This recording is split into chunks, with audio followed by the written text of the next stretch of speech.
Hello friends, అందరూ ఎలా ఉన్నారు? నేనైతే చాలా బాగున్నాను. మీరు కనుక సబ్స్క్రైబ్ చేసుకోకుండా ఈ వీడియో చూస్తుంటే ప్లీజ్ సబ్స్క్రైబ్ చేసుకోండి. నాన్న, నేను విడాకులు తీసుకోవాలనుకుంటున్నాను. ఆ మాట విన్న నారాయణరావు గారికి నోటి నుండి మాట రాలేదు. 5 నిమిషాలు తండ్రి కొడుకుల మధ్య నిశ్శబ్దం రాజ్యమేలింది. చివరికి తాను విన్నదేంటో అర్థమై, ఏమైందిరా కృష్ణ అంటూ విషయానికి వచ్చారు నారాయణరావు గారు. అవన్నీ తర్వాత, నాకు అర్జెంటుగా విడాకులు కావాలంతే అంటూ విసురుగా బయటికి వెళ్ళిపోయాడు కృష్ణ. ఏవండి ఏవండి, అది మన కృష్ణ? తెలుసు అంటూ కనుసైగ చేశారు నారాయణరావు గారు. మరి తెలుసు కూడా ఏంటండి ఇలా ఉన్నారు? ఏదో ఒకటి చేసి వాడికి అర్థమయ్యేటట్టు చెప్పండి. చూడు లక్ష్మి, వాడికి చెప్పించుకునే వయసు దాటిపోయింది. ఇంతకు మన కోడలు పిల్ల ఏమంటుంది? తను ఏమంటుందండి, చిన్నపిల్ల. అడిగితే ఏం చెప్పలేదు. సరే, నేను రాత్రికి కృష్ణతో మాట్లాడతాను. నువ్వు కూడా కోడలు పిల్లతో మాట్లాడు అని చెప్పాడు. ప్రస్తుతానికి అంతకన్నా ఏమీ చెప్పలేక. రాధాకృష్ణల వివాహం జరిగి 1 సంవత్సరం కావస్తోంది. పెళ్లిలో వీరి జంటను చూసి మెచ్చుకోని వారంటూ లేరు. అంతా చూడముచ్చని జంట. ఇద్దరూ సాఫ్ట్వేర్ ఉద్యోగస్తులే. కాకపోతే వేరువేరు కంపెనీలు. ఇద్దరికీ లక్షల్లో జీతం. ఆ రోజు సాయంకాలం ఇద్దరూ ఆఫీస్ నుండి వచ్చాక కొడుకుతో మాట్లాడడానికి నారాయణరావు, కోడలుతో మాట్లాడడానికి లక్ష్మిగారు వారి గదుల్లోకి వెళ్ళారు. అవును, వాళ్ళు నెల నుండి వేరువేరు గదుల్లో ఉంటున్నారు. రేయ్ నాన్న, తిన్నావా? కొడుకు మీద ఉన్న ప్రేమతో అడిగాడు నారాయణరావు గారు. తిన్నాను నాన్న, ఏదో ముక్తసరిగా సమాధానమిచ్చాడు కృష్ణ. ఏంటి నాన్న, ఏదైనా సమస్య ఉంటే నాతో చెప్పురా. ఏం లేదు నాన్న, తను ఇక కలిసి ఉండలేం. నేనేం చెప్పినా వినటం లేదు. బదులుగా రోజు ఏదో ఒక గొడవ. నా వాళ్ళ కాదు నాన్న. అరే నాన్న, నేను ఈ కాలం పిల్లలకు చెప్పేవాణ్ణి కాదు, కానీ భార్యాభర్తల మధ్య మాట పట్టింపు ఉండకూడదు. అయినా ఒకరి మాట ఇంకొకరు వినాలనుకోవడం మూర్ఖత్వం అవుతుంది. ఇద్దరి గొంతులు కలిసి ఎప్పుడైతే ఒకే మాట మాట్లాడతారో అప్పుడు ఆ సంసారం సజావుగా ఉంటుంది. ఇదే సమయంలో అక్కడ, ఏమ్మా అలా ఉన్నావు? ఏమి అడగాలో తెలియక అడిగింది లక్ష్మి. ఏముందత్తయ్య, ఈ ప్రాబ్లం గురించే ఆలోచిస్తున్నాను.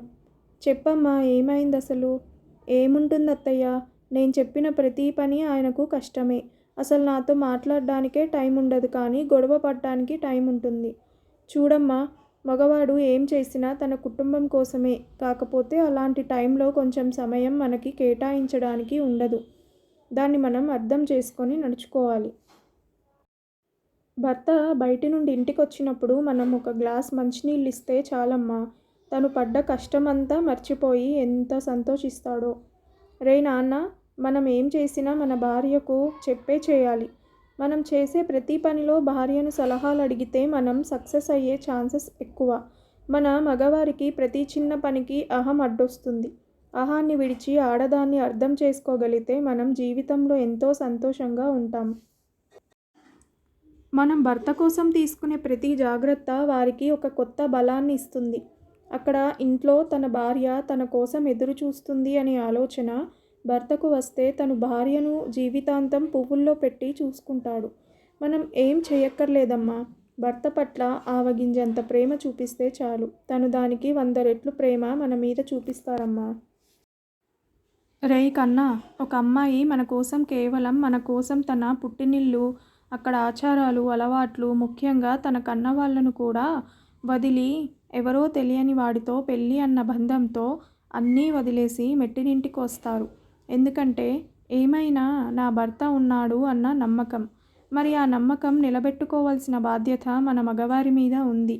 తనకి పెళ్ళి అయిన తర్వాత ఏ కష్టం వచ్చినా మొదట భర్త గుర్తుకు రావాలి. అంతేకాని భర్తే ఒక సమస్య అయితే తను ఎవరితో చెప్పుకుంటుంది? మన ఆడవారు కష్టాలను వ్యక్తపరిచినట్టు మగవారు వ్యక్తపరచలేరమ్మా. ఒక భార్యగా మనమే మన భర్త కష్టం ఏంటో తెలుసుకొని వారితో అలా మెలగాలి.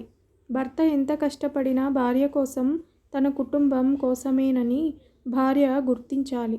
భర్త కష్టాన్ని భార్య గుర్తిస్తుంటే భర్త ఎంత కష్టాన్నైనా ఎదుర్కొంటాడు రాధా. అరే కృష్ణ, మన మగవారు శారీరకంగా బలంగా ఉన్నా మానసికంగా ఆడవారే దృఢంగా ఉంటారు. అందుకే మగవారికి ఏ చిన్న కష్టం వచ్చినా టెన్షన్ పడి ఆరోగ్యం పాడు చేసుకుంటారు, కానీ ఆడవారు అలా కాదు. ఎంత పెద్ద కష్టం వచ్చినా ధైర్యంగా ఎదుర్కొంటారు. కుటుంబం ఆర్థిక పరిస్థితి బాగున్నా బాగోలేకపోయినా ఆడవారు ఒకే రకంగా ఉంటారు, కానీ మగవారు ఆత్మహత్య వరకు వెళ్తారు. దీన్ని బట్టి చెప్పు, కుటుంబంలో భార్య పాత్ర ఎంత విలువైనదో. అందుకే మన పెద్దవారు రామాయణ భారతాలను చదవమనేది. చూడు రాధా, మనం కన్న బిడ్డల్ని ఎలా చూసుకుంటామో అలానే మన భర్తను కూడా అలానే చూసుకోవాలి. తను ఆనందంలో ఉన్నప్పుడు స్నేహితుడిలా, తనకు ఆకలేస్తే తల్లిలా, కష్టం వస్తే తండ్రిలా, మార్గనిర్దేశం చేసే గురువులా, ఇలా ఎప్పుడూ భర్త క్షేమమే తన క్షేమమని కోరుకోవాలి భార్య అంటే. కృష్ణ ఒక స్త్రీని తల్లి ఎప్పుడవుతుందో తెలుసా? ఏంటి డాడీ అలా అడిగారు? బేబీకి జన్మని ఇస్తే అప్పుడు అంటారు అంతేగా. కాదురా కృష్ణ, ఎప్పుడైతే ఓ స్త్రీ మెడలో తాళి పడుతుందో ఆ కట్టిన వాడిలోనే తన మొదటి బిడ్డను చూసుకుంటుంది.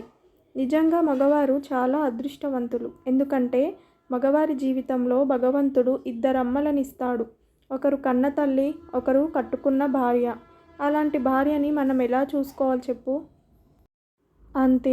ఆ మాటలకు కృష్ణ కంటి నుండి జలజల నీళ్లు రాలాయి. నన్ను క్షమించండి నాన్న, భార్య విలువ తెలియకుండా ప్రవర్తించాను. ఇక నుండి అమ్మని ఎలా చూసుకుంటానో రాధను అలానే చూసుకుంటాను. ఆ మాట విన్నాక తండ్రి మనసు కుదుటపడింది. అత్తయ్య, నేనొక మాట చెప్పనా? చెప్పమ్మా. నాకు వెంటనే కృష్ణను చూడాలని ఉంది అని చెప్పింది కొంచెం సిగ్గుతో.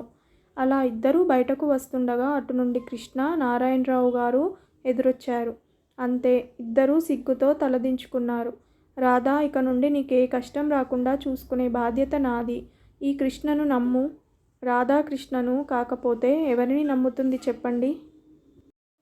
పక్కనే ఉండి వీరి మాటలను వింటున్న నారాయణరావు లక్ష్మీగార్ల ముఖంపై చిరునవ్వు విరిసింది. విన్నారు కదా ఫ్రెండ్స్. ఈ కథ కనుక మీకు నచ్చితే ప్లీజ్ సబ్స్క్రైబ్ చేయండి, అలాగే లైక్ చేయడం మర్చిపోకండి. Thank you so much for watching this video.